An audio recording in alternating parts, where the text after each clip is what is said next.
Hello guys! మేమైతే Vijayawada eat స్ట్రీట్‌కి అయితే వెళ్ళాము. కొన్ని యూట్యూబ్ వీడియోస్‌లో అయితే చూసి కొత్త ఫుడ్స్ ట్రై చేద్దామని. ఇంక వెళ్ళగానే ఎంట్రన్స్‌లోనే అవినాష్ పానీపూరి అండ్ చాట్ అని ఈ బండయితే కనిపించింది. ఇంక పానీపూరి మనకొక బూస్టర్ కదా! సో, దాంతోనే అయితే స్టార్ట్ చేశాము. పానీపూరి అయితే టేస్ట్ భలే ఉన్నది. చాలా హైజీన్‌గా గూడా ఇచ్చారు. ఇంక అది అయిపోగానే ముందుకు వెళ్లి చూసాము. అన్నీ క్లోజ్‌లో ఉన్నాయి. మనం ఏంటి రాంగ్ టైమ్‌లో వచ్చామా అనుకున్నాము.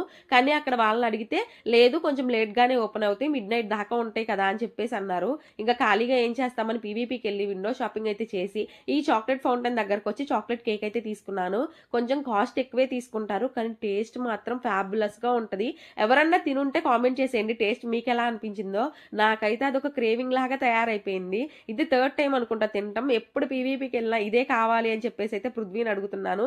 కాకపోతే ఆ స్టిక్ ఉన్న కేక్ ని ఎలా తినాలో అది ఎప్పుడు కింద పడిపోయిద్దో తెలియదు. ఎవరన్నా మన వంక చూస్తున్నారా అని చెప్పి అయితే తింటూ ఉంటాను. వీడియో నచ్చితే కనుక ఒక చిన్న లైక్ చేసి సబ్స్క్రైబ్ చేసుకోండి.